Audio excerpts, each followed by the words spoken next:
Good morning, children. In the class today, we'll study about non-ohmic conductors, variation of resistance with temperature for all type of materials, and finally we'll study the difference between the terminal voltage and EMF of a cell. Okay, children.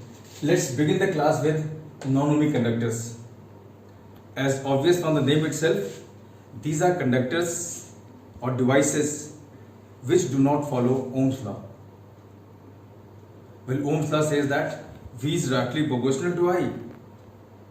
V is equal to Ri. V is first order function of current I. Therefore, the graph between V and I is a straight line graph. But for non-ohmic conductors which do not obey Ohm's law, V versus I graph may vary like this, or it may be a curve like this, or it may be very complicated curve as shown here in different situations. So non-ohmic conductors or devices are the devices for which Ohm's law does not hold true. Well, some of the devices which do not follow Ohm's law or non-ohmic devices are diodes, transistors, tetrodes, pentodes, electric discharge, ionic conduction, photocells, thermistors, thermionic emission, and so on. There are many more devices. Well, for ohmic conductors, V versus I graph is a straight line, and slope of this straight line, all of you know, is what? A constant. And that constant is called as resistance. This resistance for ohmic conductor is fixed, invariant. That is why we call it as static resistance. But for non-ohmic conductors, V versus I graph, of course, is not a straight line. It is a curve, and over the curve, the slope varies continuously. Since the slope of the V versus I graph is resistance, therefore the resistance here is a variant. We call it as dynamic resistance. Dynamic means varying, which is not constant, changing. Well, this is diode. This is I versus V, characteristic curve for a diode. This is in forward bias or this is in the reverse bias. We will study about diodes in detail in electronics later on. This is graph between voltage and current for gallium arsenide. See, the graph is very complicated. In this part, the graph is almost straight line, which is called linear region. In this part, the graph is what? Non-linear, but the value of resistance remains positive. But in this part, the variation is very, very awkward, or say unnatural. And what is that? In this region, the value of resistance is negative resistance region. So the value of resistance, the value of current increases as well as decreases with the variation of voltage. Very complicated variation, and it is for gallium arsenide. Well, for photocell, current versus voltage graph is a graph like this. This is 0, 0, this is plus V, this is minus V. Well, the current versus voltage graph is like this is saturation region, and this is called stopping potential. We will study about photocell later on in modern physics in detail. Well, let's now discuss about temperature dependence of resistance. Metals. Let us begin with metals. Metals, you know the elements of group 1, 2 and 3. For all metals, the resistance is directly proportional to temperature. With the rise of temperature, the resistance increases. And it is because of the fact that resistivity is directly proportional to temperature. With the rise of temperature, resistivity increases, and with the increase of resistivity, resistance increases. You know how resistance and resistivity are related to each other. R is equal to rho times L upon A. So as resistivity increases, the resistance increases for metals. Well, resistivity we have already studied in the previous lecture is M upon Ne squared tau. This is the formula of resistivity. The resistivity is inversely proportional to tau. And what is tau? Tau is relaxation time. and this relaxation time is inversely proportional to temperature. So rho is inversely proportional to tau relaxation time, and the relaxation time is inversely proportional to temperature. Therefore, resistivity is directly proportional to temperature. This variation of resistivity with temperature can also be written as rho T is equal to rho naught 1 plus alpha T minus T naught. T is the temperature in Kelvin or degree centigrade. T naught is, say, it is reference temperature, or say 0 Kelvin. Sorry, 0 degree centigrade or 273 Kelvin. Well, this alpha is temperature coefficient of resistivity. The simpler relation can also be written for resistance. RT is equal to R naught 1 plus alpha T minus T naught. This T minus T naught is the change of temperature, delta T. Well, alpha here is called as temperature coefficient of resistance. This alpha is positive. Alpha is positive here also. And as the temperature rises, well, this alpha rises. Therefore, rho as well as resistance both rise with temperature. Well, this resistance, which is T is equal to R naught 1 plus alpha delta T. If we solve it for alpha, we get this as RT minus R naught upon R naught delta T. And this RT minus R naught is delta R, change in resistance. R naught is the initial resistance, that is at 0 degree centigrade, and this is delta T. So what is this quantity? This quantity is fractional change of resistance. And what is this? Change of temperature. So what is this alpha? This alpha is defined as fractional change of resistance per centigrade degree change of temperature. Its unit is per centigrade degree or per Kelvin. Well, the graph of resistivity against temperature for copper is a graph like this. And for nichrome, which is an alloy made up of nickel and chromium, the graph is like this. When temperature is 0, it has certain value of resistivity. With the rise of temperature, the resistivity increases. The other way we can explain the resistivity or resistance varying directly with temperature by Moore effect. Children, you know, in metal we have ocean of electrons. We have a sea of electrons. We have huge mob of electrons. And what happens with the rise of temperature? Because of mob effect, the resistance increases. We can understand it like this. Suppose we have some 1 lakh people gathered in stadium, and all the people are asked to move all of a sudden. So what happens?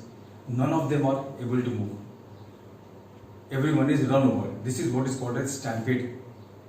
Same is the situation here in case of metals. We already have huge number of electrons, and when they are subjected to temperature rise, what happens? The electrons start moving more randomly and haphazardly. So none of them are able to move, or very few of them are able to move, and that is what is stated as the rise of resistance with the rise of temperature. Well, for semiconductors, resistance is inversely proportional to temperature. As resistance is inversely proportional to temperature, well, with the rise of temperature, the resistance decreases. The reason for the increase of, decrease of resistance with the rise of temperature is entirely different here. In case of semiconductors, we have two types of charge carriers. One of them is what? Electron, other is what? Hole. We will study this in detail in electronics.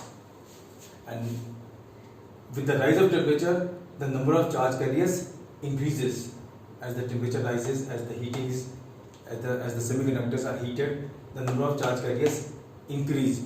And as the number of charge carriers increases, what happens? The conductance increases. As the conductance increases, the resistance decreases. The variation can also be represented by the identical relation as used here. RT is equal to R naught 1 plus alpha delta T. But this alpha, which is fractional change of resistance per centigrade degree rise of temperature, which is temperature coefficient of resistance, is negative. Since this alpha is negative, for metals this alpha is positive, but for semiconductor this alpha is what? Negative. So with the rise of temperature, the resistance decreases. This is the graph of temperature against resistance. This is a rectangular hyperbola. Well, for non-metals, resistance or rho, that is resistivity, both are very very high, and both the values are temperature independent. So all insulators, they have very high resistance, and that high resistance doesn't depend upon temperature.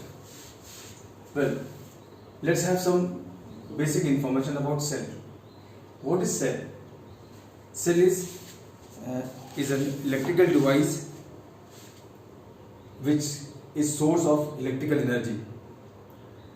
The main components of the cell are what? 3 in number: vessel, electrode and electrolyte.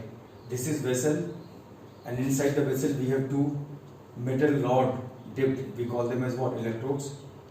And both the rods are dipped in liquid which is called as electrolyte. One of the electrode which has negative potential is called cathode, the other one is called as anode. And when the two terminals of the cells are connected to each other, what happens? The moment we connect the two terminals of the cell, the chemical reactions starts inside the cell. Oxidation takes place inside the cell, reduction takes place inside the cell. And how does oxidation and reduction take place? You must have studied that in chemistry. And what happens in the oxidation? Loss of electron. What happens in the reduction? Gain of electrons. So cations and anions are released into the solution. Well, the electrons from cathode move to anode through external circuit. And as electrons move like this,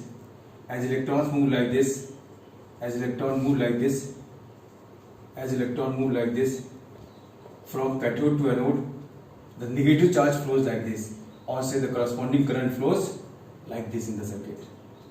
That's how the current flows from the cell. When a load is connected across it.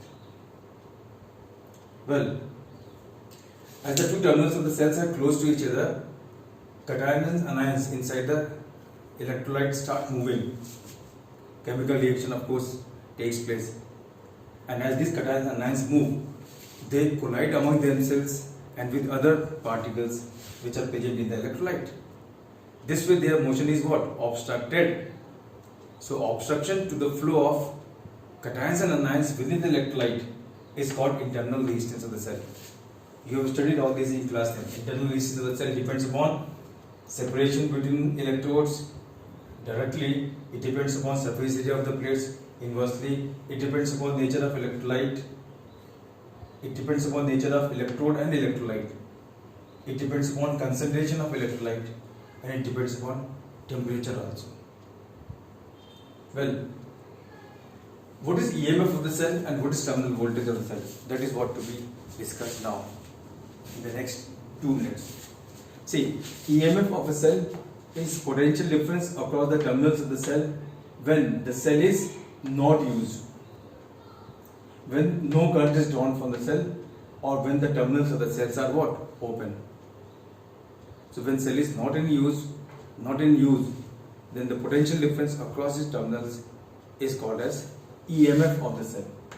This is potential difference across 1 and 2. The EMF of the cell is not being used. But once the cell is connected across a load, the current starts flowing like this. What happens? As the current starts flowing like this, some potential drops across the internal resistance of the cell. As the current is drawn from the cell, well, some potential difference exists across the internal resistance of the cell, which is inside the cell. Or you can say a part of the EMF is used in moving cations and anions inside the cell. So what happens? The potential difference across the terminals of the cell is what? Slightly lesser. That potential difference is what? That potential difference is slightly lesser. And by what value it is lesser? It is lesser by the value which drops across internal resistance. So E minus IR, this is the potential drop which takes place inside the cell. So E was the potential difference across the terminals of the cell. This drop within the cell, E minus IR, is the net potential difference across the terminals of the cell, which is called as terminal voltage.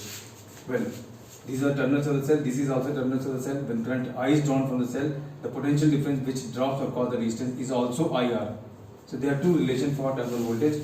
It is I into R. R is capital R, that is load, or it is in term of EMF P minus IR. So this is difference between EMF and terminal voltage. When current is drawn from the cell, terminal voltage is less than EMF. And in another situation, when the current is forced into the battery, in that case, terminal voltage may be greater than EMF. Otherwise, when the current is drawn from the cell, terminal voltage is less than EMF of the cell. So EMF is potential difference across the terminals of the cell when cell is not used, and terminal voltage is the potential difference across the terminals of the cell when current is drawn from the cell is used, or the terminals of the cells are what? Closed. So beyond this, we will study in the next lecture. This is all for the day. Thank you very much. God bless you all.